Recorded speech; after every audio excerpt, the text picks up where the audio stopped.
There's a $5 jar sitting on a pharmacy shelf right now that makes every rain jacket, every hiking boot, every wool sweater, and every leather bag completely waterproof. Not water resistant, not shower proof for 90 days, waterproof. The kind of waterproof that kept Viking sailors alive in the North Atlantic for weeks at a time without a single synthetic fiber in sight. The kind of waterproof that Irish fishermen trusted with their lives in the freezing waters of the North Sea for over 400 years. The kind of waterproof that a living sheep demonstrates every single day in the pouring rain, standing in an open field for hours while the skin underneath stays completely dry. One application: no spray booth, no expensive membrane, no professional equipment, a $5 jar, a clean cloth, and 10 minutes in your garage, and your gear is protected at the molecular level in a way that a $35 Gore-Tex spray bottle cannot touch. But here's the part that should make your blood run cold. The $66 billion outdoor apparel industry has known about this for decades. Every major gear brand, every waterproofing spray manufacturer, every outdoor retailer stacking shelves with $30 DWR cans, they all know exactly what this substance is. They know exactly how it works. And they have spent the last 70 years making absolutely certain that you never once connected the dots. They did not stop recommending it because it failed. They stopped because it worked too well. A $5 natural wax that protects your gear permanently cannot generate quarterly earnings. And what cannot generate quarterly earnings must be erased from public memory one generation at a time. This is the story of lanolin, the $500 wool wax that built empires, crossed oceans, and kept the ancient world dry. And the industry that made you pay $35 every season for a pale plastic imitation of what nature perfected 50 million years ago. Welcome to System Loophole. This is where we crack open the vaults the billion-dollar industries welded shut. If this knowledge matters to you, subscribe and hit the bell right now. Let me take you back to a harbor on the coast of Norway. The year is roughly 950 AD. The air is salt and cold, and the smell of wet wool hangs over everything. A longship is being prepared for an ocean crossing. The crew will be at sea for weeks. They will face gale force winds, freezing spray, rain that comes sideways off the North Atlantic, and temperatures that can kill an unprotected man in minutes.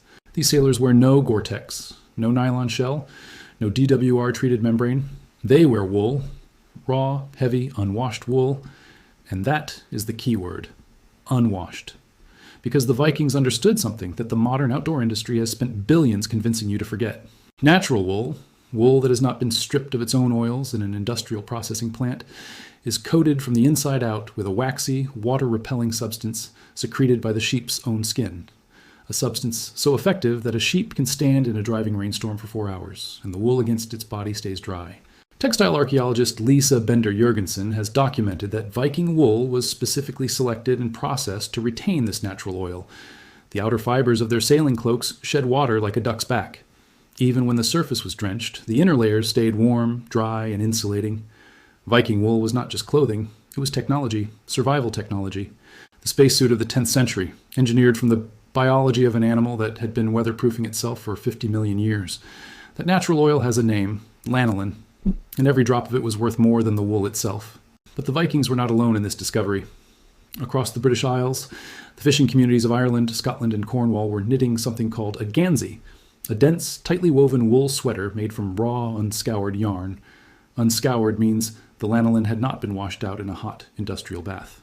It meant the garment arrived in the hands of a fisherman's wife, still carrying the full, waxy protection the sheep had grown into it. Those ganseys were worn every day on the water. They were drenched constantly. They survived. The men inside them survived. Because the lanolin in the wool fibers was doing something that no synthetic spray had yet been invented to replicate, it was bonding with the individual fibers at the molecular level, creating a flexible, breathable, permanent water barrier that could not be rubbed off, washed away, or worn down by salt air. The knowledge was ancient, and it was everywhere.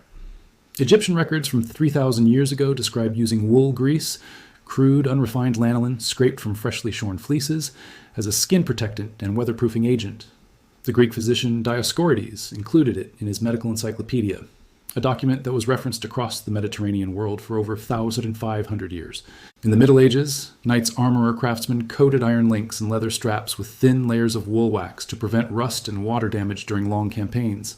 Every civilization that raised sheep, which is to say virtually every civilization on Earth, eventually figured out the same thing.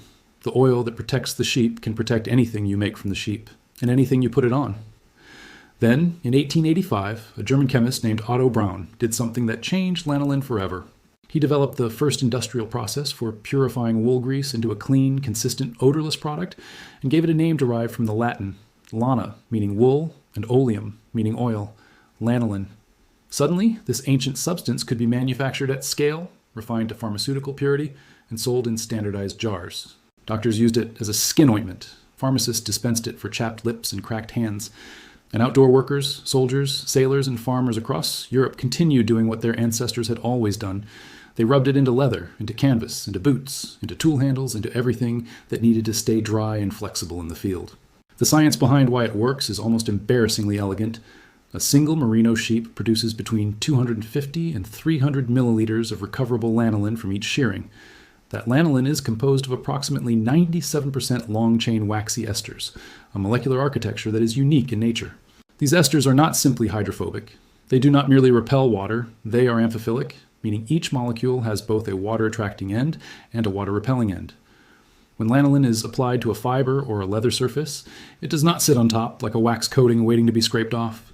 The molecules orient themselves within the fiber structure. Water-attracting ends bonded to the fiber, water-repelling ends facing outward. The result is a flexible molecular barrier that is built into the material itself, not on it. In it. This is the distinction the outdoor industry does not want you to make, because it is the distinction that destroys their entire business model. When you buy a $35 can of DWR spray, durable water repellent, and apply it to your jacket, you're depositing a thin layer of chemistry on the surface of the fabric. That layer works for a while, then it wears off. The friction of a pack strap scrubbing across the shoulder of your jacket breaks it down. Washing in detergent degrades it. UV exposure from sunlight oxidizes it. Heat from your body as you hike slowly breaks the molecular bonds. Every manufacturer will tell you to reapply after every few washes, every 45 days in heavy use, every season as a minimum. That is not a flaw in the product. That built-in failure is the product. DWR is engineered obsolescence applied to fabric, a subscription model disguised as a spray can. And here is where it gets genuinely uncomfortable for the industry. For decades, the most common DWR formulations were built around a class of synthetic chemicals called PFCs, perfluorocarbons. The most effective of these are known as PFAS. You may have heard another name for them, forever chemicals. They have been linked to thyroid disruption, liver damage, immune suppression, and several forms of cancer. They do not break down in the environment. They accumulate in soil, in water, in the bodies of fish, in the blood of human beings. The European Union has been moving to restrict them. The U.S. Environmental Protection Agency has classified certain PFAS compounds as hazardous substances, and for 30 years, they were inside the spray can you were applying to the jacket your child wore on every camping trip. Lanolin is not a forever chemical. Lanolin is a forever solution. It is biodegradable, renewable, harvested as a byproduct of the wool shearing process with zero harm to the animal, and classified by the United States Food and Drug Administration as generally recognized as safe. You can eat it. It is used as an anti-caking agent in processed grain and animal feed. It is used in pharmaceutical-grade lip balm. It is used as a skin treatment for premature infants in neonatal intensive care units. It has a safety record stretching back thousands of years across hundreds of cultures on every inhabited continent. And it costs $5. Now let's follow the money. Because the financial architecture of what happened to lanolin is as clean and brutal as any story I have ever documented on this channel. The global outdoor apparel market was valued at $37 billion in 2024 alone. The waterproof clothing segment specifically, jackets, pants, boots, and outerwear designed to keep you dry, adds another $13 billion on top of that. And these markets are growing. They are projected to reach $66 billion combined by 2032. The North Face, Patagonia, Arc'teryx, Columbia, Gore-Tex. These are billion-dollar brand ecosystems built on a single recurring proposition. Waterproofing technology is complex, proprietary, and expensive to maintain. The DWR spray market exists as a maintenance tax on top of an already expensive initial purchase. You spend $400 on a Gore-Tex jacket. You spend $35 every season to maintain its performance. You replace it when it stops performing to standard, usually within 5 to 8 years, because no DWR coating lasts forever, and the underlying membrane eventually fails through delamination and contamination. The total cost of keeping yourself dry in the outdoors over a decade of active use is staggering, and at every single point in that cycle, the industry collects a payment. A $5 jar of lanolin that you apply once that bonds into the fiber structure permanently, that does not wash out or wear off, and that can be reapplied with a thin maintenance coat once a year for $1 worth of product. That $5 jar does not fit anywhere inside the economic engine. It cannot be patented because it is a natural substance that has been in documented human use for thousands of years. It cannot be branded because the chemistry is public domain. It cannot be sold as a recurring subscription because it lasts, and it absolutely cannot coexist peacefully with a $35 DWR spray market that depends on planned obsolescence for its survival. So what did the industry do? The same thing it always does: silence. Institutional Total perfectly maintained silence. No bans, no legislation, no dramatic confrontation. Lanolin was simply never mentioned again in any gear catalog, any outdoor retailer product guide, any mainstream survival manual, or any consumer-facing material produced by any major brand in the last half-century. An entire generation of outdoor enthusiasts grew up learning that Gore-Tex was the pinnacle of waterproofing technology and that DWR sprays were the standard maintenance protocol. Nobody told them that a Norse sailor would have laughed at both.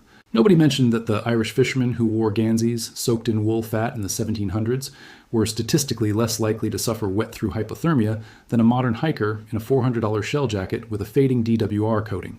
I need to be honest with you here, because this channel does not exaggerate. Lanolin is extraordinary. It is also not magic, and there are real limitations you should understand before you apply it. Lanolin works best on natural fibers. On wool, leather, cotton canvas, and linen, it penetrates and bonds deeply.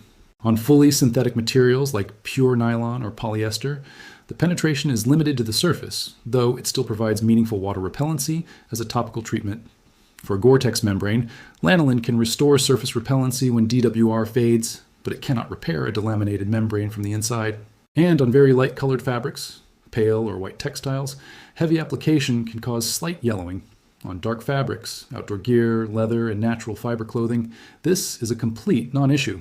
Also, a small percentage of people have a lanolin sensitivity. It is rare, roughly 1 to 2% of the general population. So always test on a small area before wearing treated garments directly against your skin for extended periods. With those caveats fully on the table, here is exactly what to do. And this is the part every outdoor retailer prays you never try. Go to any pharmacy, health food store, or online supplier and find pure lanolin, not a branded product with additives and a 400% markup, pure lanolin. A 100-gram tin costs between $5 and $8 and will treat an entire set of outdoor gear. For larger items or leather boots, a 500-gram container runs $12 to $20 and lasts 3 to 5 years of regular use.